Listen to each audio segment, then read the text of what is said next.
I'm going to share 5 stories that were sent in by regular people. They're told the way they remember them. No monsters. No magic. Just the kind of nights that make you second-guess every shadow in the trees.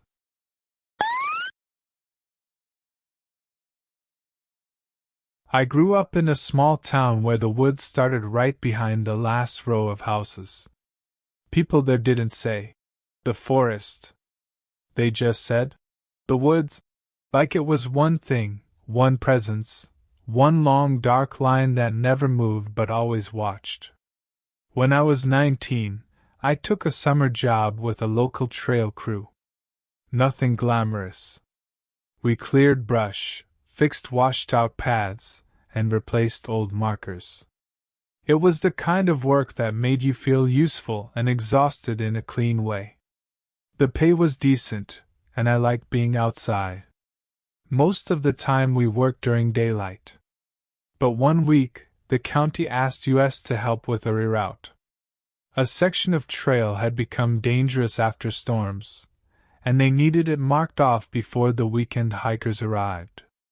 So on Friday, our supervisor, a guy named Ron, told me and another worker named Jamie to head out late and hang orange tape around the bad section. We had headlamps, radios, and a map. It sounded simple. We parked near a gravel pull-off at around 8:30 p.m.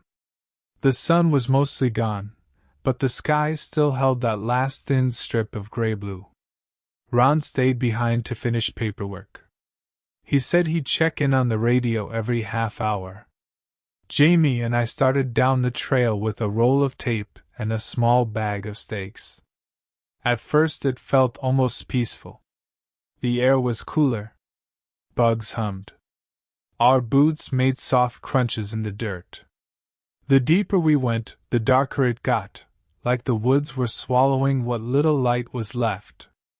We clicked on our headlamps. 2 narrow beams cut through the trees, catching floating dust and the pale undersides of leaves. The problem section was about a mile in. It was a slope that had partially collapsed, leaving a messy drop-off hidden under brush. During the day, you could see it. At night, it was just a patch of black. We started tying tape from tree to tree, wrapping it tight, making a bright boundary. The orange looked almost fake in the headlamp glow. It was the only color in the world. Then I noticed something. Another tape line. It ran parallel to ours. Same orange. Same height. Same tight knots. It wasn't old either. It looked fresh, like it had been put up recently. Jamie frowned. Ron didn't mention another crew. I stepped closer. The tape wasn't on the safe side of the trail. It was off to the right, leading away from the path and deeper into the trees. Like someone had made their own trail. I followed it with my light. It disappeared into darkness after a few yards, then reappeared wrapped around another trunk. A line of orange crumbs leading into the woods. Jamie said, "Maybe it's hunting markers." But it didn't look like hunting tape. It was too neat, too consistent. And why would it start right here? We ignored it at first and kept working. We finished blocking off the collapse area and set up 2 warning signs. We were supposed to head back before 10 o'clock. That's when Ron's voice crackled in the radio. "Check in. You 2 good?" I lifted the radio. "Yeah. We're almost done. Weird thing though, there's orange tape going off trail here. You know anything about that?" There was a pause, like Ron was deciding if he heard me right. "Orange tape off trail?" he repeated. "Yeah," I said. "Fresh." Ron didn't answer right away. In the background, I heard the faint sound of his truck door closing. "Don't follow it," he finally said. His voice had a sharp edge now. "You understand me? Don't follow it. Mark the hazard and come back. Jamie rolled his eyes, but I felt my stomach tighten. Something about the way Ron said it. Like it wasn't advice. Like it was a rule. We started packing up. Jamie clipped the roll of tape onto his belt. I pulled the last stake from the dirt and tossed it into the bag. Then we heard a noise deeper in the woods. Not an animal crashing through brush. Not a twig snap. It sounded like someone tearing tape. A long, slow rip. Jamie and I froze. Our lights swung right, toward the off-trail orange line. The tape caught the beam for a second, bright as a warning flare. Then the tape moved. It didn't sway like it was in the wind. It pulled. Like someone was dragging it around a tree. I whispered, "Hello?" No answer. Jamie lifted his headlamp beam higher. "Who's there?" Still nothing. Another rip. Closer this time. We backed up toward the trail. My heart was thumping hard enough that I could feel it in my throat. I tried to convince myself it was a deer rubbing against the tape, pulling it loose. But the rip had been too clean. Too steady. We started walking back fast, almost jogging. Our lights bounced with every step. Behind us, another rip. Then another. Like something was following the trail we had just taped off. Like it was undoing our work. Jamie muttered, "Stop. Let's just see." "No," I said. Ron said don't. Jamie stopped anyway. He turned around, shining his light into the trees. "Hey! This is county trail work. You're not supposed to." His voice cut off. Because in the beam, right between two trunks, there was a face. Not close. Maybe 30 feet away. Partly hidden. Pale skin reflecting the headlamp light. Eyes wide and dead still. A man. At least, it looked like a man. He wasn't wearing hiking gear. No backpack. No light. Just a dirty hoodie pulled up over his head. His mouth was slightly open, like he was breathing through it. He didn't blink. He just stared. Jamie whispered, "What the?" I lifted my radio, but my hand was shaking. "Ron," I said into it, my voice thin. "We've got someone out here. Off the trail. No light. Static." Then Ron, "Get back to the truck. Now." The man's head tilted slightly, like he was listening. Like he understood the radio. Then he smiled. It was the wrong kind of smile. Not happy. Not friendly. Like he was amused that we could see him. Jamie took one step forward, like an idiot. "Sir? Are you okay?" The man raised his hand. And in his hand was the end of the orange tape. He had been pulling it. He had been right there the whole time, in the dark, unwinding it slowly. Then, without breaking eye contact, he began to walk backward into the trees, still holding the tape. The orange line slid through his fingers like a leash. Jamie started after him. I grabbed Jamie's sleeve so hard I thought I'd rip it. "No!" Jamie yanked free, but only for a second. Because the man stopped moving. He stood perfectly still again. And from deeper in the woods, behind him, another face appeared. Then another. Pale spots in the dark, like someone had turned on dim lights far away. I couldn't even count them at first. 3. 4. Maybe more. Just faces floating between trunks. None of them had lights. None of them made a sound. Jamie finally saw what I saw. His bravado vanished in one breath. He backed up fast, nearly tripping. We ran. I'm not proud of how scared I sounded. I was making noises I didn't recognize like a kid. Jamie was breathing like he was choking. We didn't stop until we hit the gravel pull-off. Ron's truck headlights were on. He was standing outside, holding a flashlight like a weapon. "Get in," he snapped. We dove into our truck and slammed the doors. Ron jumped into his and pulled out fast, tires spitting gravel. As we drove away, I looked back through the rear window. At the edge of the tree line, right where the trail began, the orange tape hung loose in the air. And beneath it, a pale face watched us leave. No smile now. Just a steady stare. We didn't talk much on the drive. When we got back to the station, Ron made us write statements. Then he locked the door and lowered his voice. "You saw them," he said. Jamie asked. "Who were they?" Ron rubbed his forehead. "People who don't want to be found." He told us there had been reports for years. Hidden camps. Strange markers. People who lived out there, moving deeper whenever they were discovered. "And the tape?" I asked. Ron looked at me like he hated that I was asking. "They mark things," he said. "Places. Routes. Sometimes boundaries." Jamie laughed nervously. "So what? They were mad we got in their way." Ron didn't laugh. "They were curious," he said. "Because you were working at night. I quit the trail crew the next week.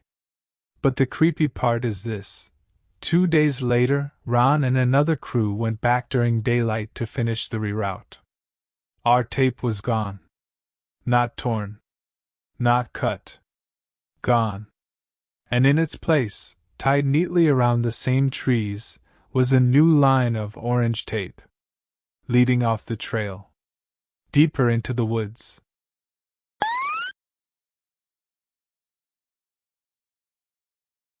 This happened when I was 26. I'm older now, but I still can't camp without thinking about it. I went with 2 friends, Mark and Elise. We picked a state forest a few hours away, the kind of place where the woods feel endless and the phone signal dies the moment you step past the welcome sign. We weren't hardcore hikers. We just wanted a weekend away. We brought a tent, a cooler, a little stove, and enough snacks to survive an apocalypse. We found a spot off a dirt road, not an official campground. It wasn't illegal exactly, but it was the kind of place you camp when you want privacy. Trees everywhere. A small creek nearby. No other cars. We set up camp late afternoon. The forest smelled like pine needles and damp dirt. The sunlight came down in thin beams through the branches, like the woods were filtering it on purpose. At around 9 p.m., we had a small fire going. We ate hot dogs and laughed. The night was quiet except for the crackle of wood and the creek. Then we heard the first sound. A single whistle. It wasn't a bird. It was too clean, too human. One long note that rose slightly at the end. Mark looked up. "Someone else out here?" Elise shrugged. "Probably." We went back to talking. Then another whistle came, farther away. 2 notes this time, like a reply. Mark grinned. "They're signaling." Elise didn't look amused. "That's weird." I told myself it was nothing. Hikers. Hunters. People messing around. A few minutes later, Elise said quietly, "Listen." From somewhere deep in the trees, a voice called out. "Hello?" It was faint, but clear. Mark leaned toward the darkness. "Hey! We're camping! You good?" There was a pause. Then the voice called again. Same tone. Same word. Hello? I felt a chill crawl up my arms. It didn't sound like someone trying to locate us. It sounded like someone repeating a recording. Elise whispered. Why are they saying it like that? Mark laughed too loud. Maybe it's a kid. He stood up and shined his flashlight into the trees. Hey! You alright over there? For a while, there was nothing. Just the forest settling. Then, from the dark, the voice answered, closer now. Hey, you alright over there? It used Mark's exact words. Same rhythm. Same little crack at the end of his sentence. Mark's smile faded. Okay, that's not funny. Elise grabbed my arm. Pack up, she whispered. Now. Mark scoffed, but his eyes kept flicking toward the trees. It's someone messing with us, I said. Then why can't we see them? He didn't answer. We started putting stuff away. Not neatly. Just shoving things into bags. The fire popped loudly, like it was angry. From the woods, another call came. Pack up now! Elise let out a small sound, like a sob she tried to swallow. Mark turned his light toward the direction of the voice. Show yourself! The flashlight beam cut through trees. It lit leaves. It lit a fallen log. It lit nothing that looked human. Then the voice said, calm and close, Show yourself. It wasn't shouting. It wasn't taunting. It sounded like it was practicing. That's the only way I can describe it. Like someone learning how to talk by copying. Elise whispered. We're leaving. Right now. We grabbed what we could. Cooler, phones, keys. We left the tent standing. We didn't care. We started walking toward the car, following the faint outline of the dirt road. The forest beyond our flashlights was just a wall of black. Behind us, the voice followed. Not footsteps. Not running. Just sound. Right now, right now. Mark tried to keep his tone normal. Stop it, he called like he talked to a dog. We're leaving. From the woods to our left. We're leaving. Then from the woods to our right. We're leaving. 2 different directions. Elise started crying openly. How are there 2? Mark's breathing got fast. Keep moving. We reached the car. Mark fumbled the keys. His hands shook so badly he dropped them twice. In the moment it took him to unlock the door, I heard something behind us. A soft, wet sound. Like someone stepping barefoot on mud. I turned my flashlight.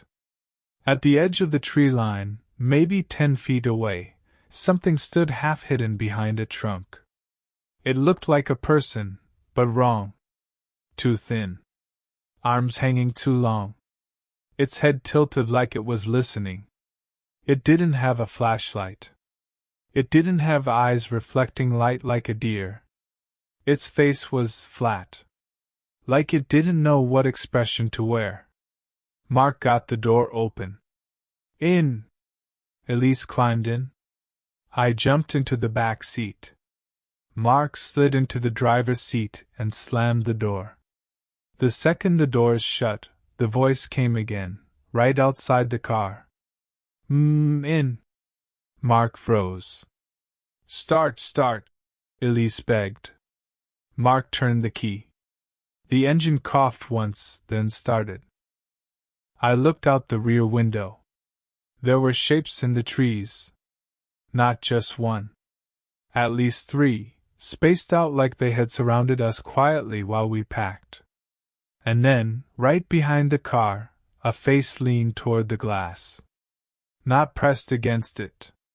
Just close enough that I could see it clearly. It was pale. Hairless. The mouth slightly open. And it smiled like it had learned what a smile was from watching people do it.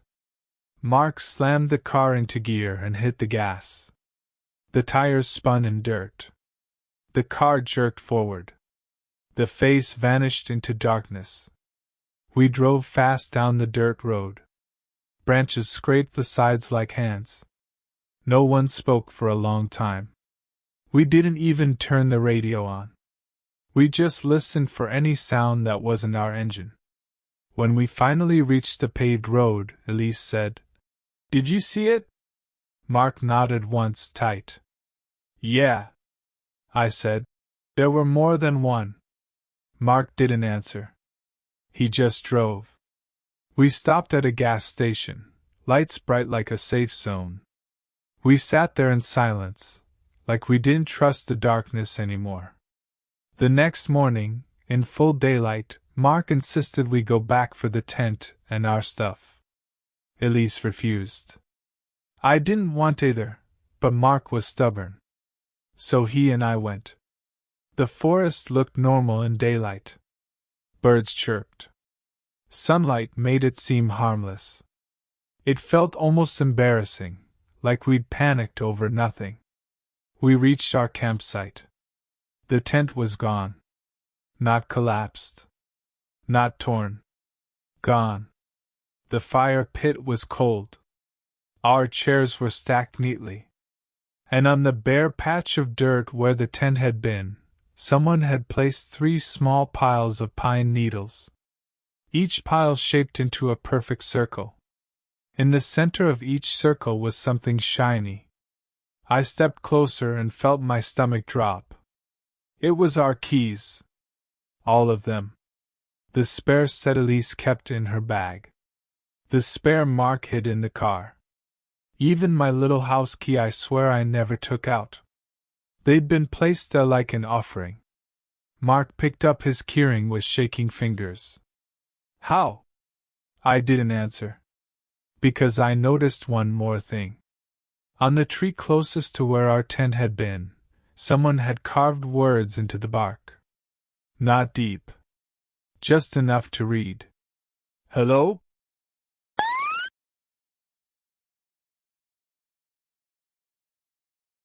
I work maintenance for a rural county. Mostly boring stuff. Road signs. Fallen limbs. Fence repairs. Sometimes we get called out for weird things, illegal dumping, abandoned cars, trespassing complaints. One night in October, around 11 p.m., dispatch called me because a driver reported a light moving in the woods, near an old service road. They were nervous and wouldn't stop to check. I was already on night duty. I figured it was teenagers. Or a hunter. Or someone's flashlight bouncing around. Either way, it was my job to check. The service road was a long, rough track that cut into the forest. The kind of place you wouldn't drive unless you had a reason. My truck headlights washed over tall grass and broken branches. A mile in, I saw it. A small light between the trees. Not a steady lantern glow. Not headlights. It looked like a phone screen. White, blue, and rectangular, floating through the darkness. I stopped the truck and rolled my window down. Silence. No voices. No music. No laughter. The light moved slowly, drifting deeper into the woods, like whoever held it wanted me to follow. I grabbed my flashlight and radio, then stepped out. The night air felt colder than it should have. The trees were packed tight, their trunks like bars. I called out, "County maintenance. You all right?" The light stopped. Then it moved again, farther in. I took a few steps off the road. Leaves crunched under my boots. My flashlight beam made the woods look even darker beyond its edge, like a spotlight in a black room. I called again, louder. "Hey! You lost?" The light flickered once, like a signal. And then, From deeper in the woods I heard a voice. Soft. Close. Female. Help me! I froze. That changes everything.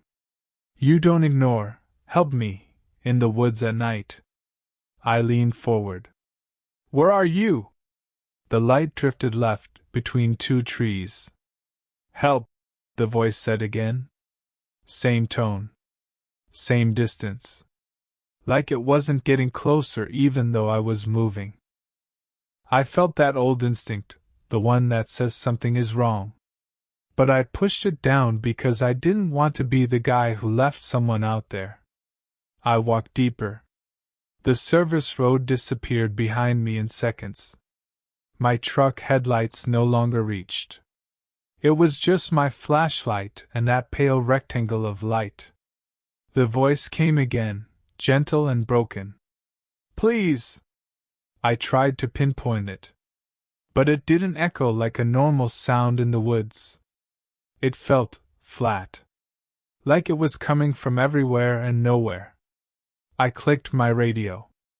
Dispatch, I'm off-road following a possible person in distress. Can you send a deputy to meet me at the service road entrance? Static. Then, copy. The light stopped again. It hovered behind a tree trunk. For a moment it was hidden. Then it reappeared lower, closer to the ground. Like someone had crouched. Help me, the voice whispered. I stepped forward carefully. Ma'am, can you come toward my light? Silence. Then the voice answered, in a different tone. Calm. Almost curious. Come toward my light. It was my sentence. Repeated back. My blood went cold. I backed up a step. Who is this? The light lifted slightly, like it was rising. The voice spoke again, softer. Who is this? Then another voice, male this time, from a different direction. Who is this? Two directions. I turned slowly, flashlight sweeping. Trees. Shadows. Nothing. The foam-like light moved again deeper, like it was leading me. Then I saw something on the ground. A strip of reflective tape tied around a low branch. The same kind of tape we use to mark hazards. Except I hadn't put it there. It looked fresh. And under it, on the dirt, was a footprint. Barefoot. I stared at it. The toes were long. The heel narrow. It didn't look like a normal adult footprint. It looked stretched. Behind me, a branch snapped. I swung my light around fast. Nothing. But I felt it, someone close. Too close. Like a presence in your personal space that you can't see. Then the voice whispered, right near my ear. Help me! I jumped and spun, flashlight wild. There was no one there. The light in the woods didn't move. It just hovered patient. I backed up fast now, trying to retrace my steps. But the trees all looked the same. My flashlight beam felt weak. My breath sounded loud. Then, ahead of me, I saw my truck headlights through the trees. Relief hit me so hard I almost laughed. I pushed through brush and stepped back onto the service road. My truck was still there. But the driver's side door was open. I swear I had shut it. The interior light was on, glowing warm and yellow. I walked up slowly. My heart pounded. Then I noticed something on the seat. My radio. Not the one in my hand. My spare handheld radio that I keep in the console. It was sitting on the driver's seat like someone had placed it there carefully. And it was turned on. A voice came through it, crackling, low. County maintenance. You all right? It was my voice. My exact words from earlier. I stood there staring at it like it was a snake. From the woods, that phone screen light flickered once more. And then it went dark. I got in my truck and drove away so fast I nearly hit a ditch. The deputy met me at the entrance 10 minutes later. He asked what happened. I told him, and he gave me the look people give when they think you're exaggerating. So I offered to show him the spot. We drove back. Same road. Same trees. We walked a few feet off the service road to where I remembered seeing the reflective tape. It was gone. But there was something else. A new strip of tape, tied higher up, just out of easy reach. And carved into the bark beneath it were 3 words. Not deep but clear. Come toward my light.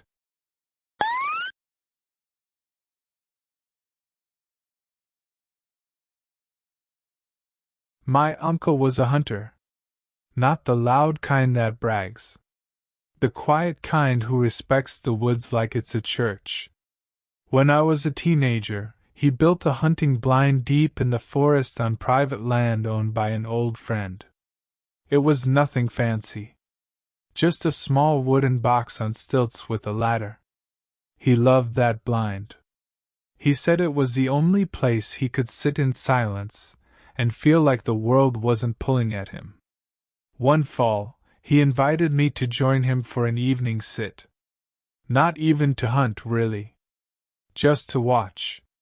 He thought it would do me good. We went out late afternoon. The light was golden, making everything look calm. We climbed into the blind, closed the small door behind us, and sat. The woods were quiet. We watched squirrels. We watched deer move far away like ghosts. As the sun sank, the forest changed. Shadows got longer. The air cooled. Sounds sharpened. Around dusk, my uncle stiffened. He pointed. Far out, between the trees, a figure stood still. At first I thought it was a deer standing upright. That's how wrong it looked. Then I realized it was a person. No orange vest. No light. No rifle. Just a human shape, standing and facing the blind. My uncle whispered, "Don't move." The figure didn't wave. Didn't call out. Just stood there. Minutes passed. Then the figure raised one arm slowly and pointed at us. My mouth went dry. My uncle kept his eyes locked on it. He reached for his binoculars with slow, controlled hands and lifted them to his face. He looked for a long time. Then he lowered them and whispered something I'll never forget. "That's not a hunter." His voice was tight. Not scared exactly. More like angry fear, like someone has stepped into your home. I whispered, "What is it?" He didn't answer. The figure began to walk toward the blind. Slow steps. No rush. Like it had all night. My uncle leaned toward the small window and watched carefully. His breathing got shallow. The figure walked behind a tree and disappeared for a second. Then it appeared again, closer. Then behind another tree. Closer. It moved in a straight line, always facing the blind. I waited for it to speak. It didn't. When it got close enough that I could see it without squinting, I realized something else. It wasn't wearing shoes. And its clothes looked wrong for the season. Thin. Dirty. Like it had been living outside for a long time. My uncle whispered, "We're leaving. Now." I started to shift, but he grabbed my wrist, stopping me. "Slow," he hissed. The figure was still walking, still silent. My uncle opened the blind door quietly. Cold air poured in. He began to climb down the ladder first, keeping his body between me and the figure. I followed, trying not to make the ladder creak. When my boots hit the ground, I looked through the trees. The figure had stopped. It stood maybe 40 yards away now. And it smiled. My uncle didn't look away. He backed us up, step by step, toward the path we came from. The figure didn't follow right away. It just stood there, like it was waiting for something. We made it about 20 steps when I heard another sound. A quiet tapping. From the blind. We both turned. Something was tapping on the wooden wall of the blind from the inside. Slow. Steady. Tap, tap, tap. My uncle's face went pale. He whispered, "That's not possible." Because we had been in the blind the whole time. There was no one else. The tapping continued. Then, from inside the blind, a voice spoke. Soft, muffled through wood. My uncle's voice. "Don't move." I felt my stomach drop, like the world tilted. The figure in front of us took one step forward. And from inside the blind, my uncle's voice spoke again, clearer this time. "We're leaving. Now." It repeated him perfectly. My uncle's eyes were wide. He didn't speak. He just grabbed my arm and pulled me hard, breaking the slow, careful retreat. We ran. Branches whipped my face. My lungs burned. I heard my own panicked breathing. Behind us, the tapping started again. Not on the blind now. On trees. Tap, tap, tap. Like something was moving from trunk to trunk, keeping pace, staying just out of sight. We reached the old dirt road and my uncle's truck. He threw me into the passenger seat and slammed my door. As he climbed in, I looked back at the tree line. At the edge of the woods, the figure stood again, still facing us. But it wasn't alone. Behind it, half hidden, was another person shape. Then another. My uncle started the truck, hands shaking. He didn't turn on the headlights right away. He just sat there, staring, like he didn't want to illuminate whatever was watching. Then the voice came one last time. Not from the blind. Not from the woods. From the back seat of the truck. Soft. Calm. "Don't move." I snapped my head around. The back seat was empty. My uncle whispered, "Don't look back." We drove away in silence, both of us staring forward like our lives depended on it. The next day, my uncle and his friend went back in daylight with 2 other men. They found the blind intact. No sign anyone had been inside. But on the inside wall, right where the tapping had come from, someone had pressed muddy fingerprints in a neat line. Like they were counting. And on the ladder, halfway up, there was a single barefoot print. Pointing upward.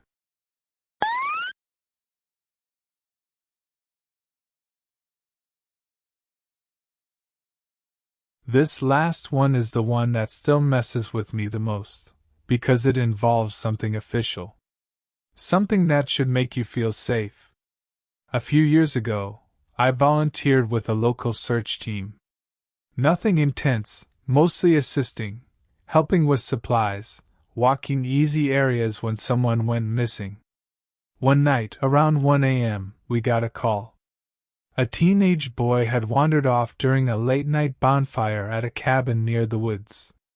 His friends thought he was messing around until they realized he was actually gone. We met at a small trailhead. Flashlights, radios, people in reflective vests. A deputy gave quick instructions. We formed groups. I was in a group of 4. We were assigned to follow a marked trail and check side paths. The trail had reflective markers on trees. Simple. Safe.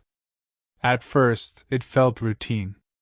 The woods were dark, but we had lights and numbers. We walked, calling the boy's name. Listening.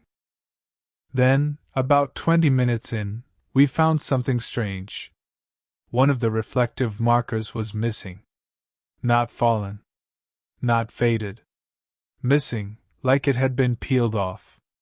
On the tree where it should have been, someone had tied a thin strip of plastic.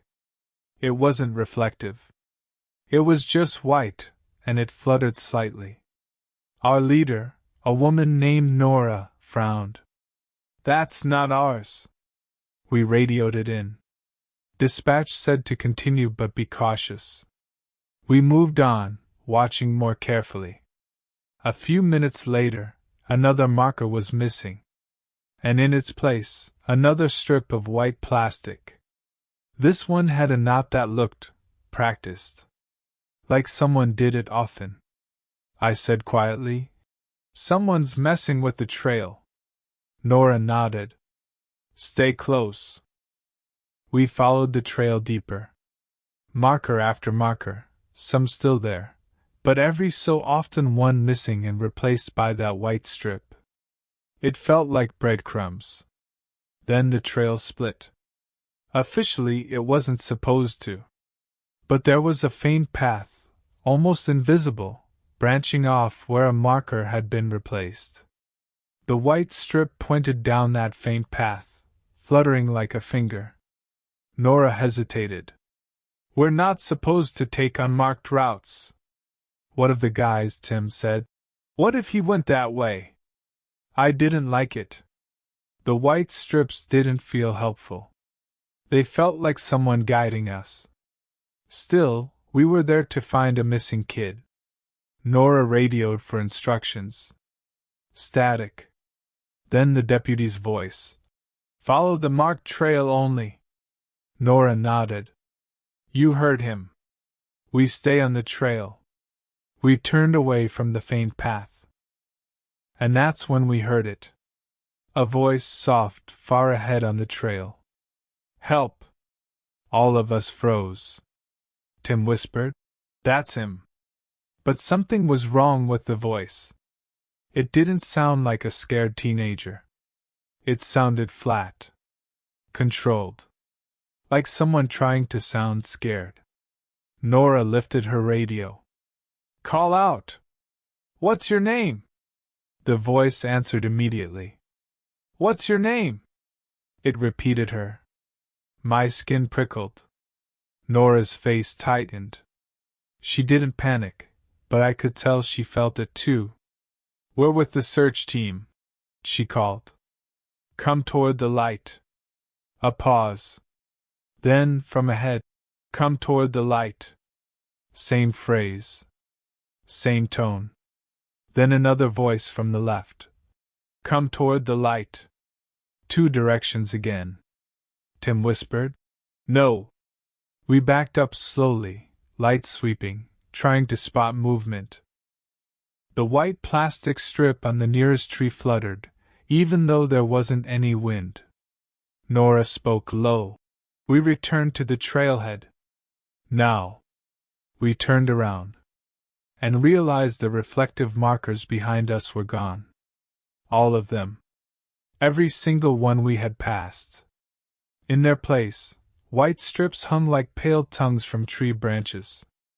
The trail looked suddenly unfamiliar. Like the woods had rearranged while we were listening.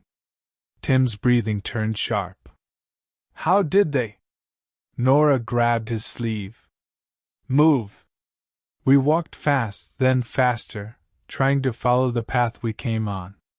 But every time we thought we recognized a bend, there was another split. Another white strip pointing the wrong way. Then we saw something ahead. A person standing in the middle of the trail, facing us. No vest. No light. Just a figure, perfectly still. Nora raised her flashlight. "Sheriff's office," she called, trying to sound official. "Identify yourself." The figure didn't move.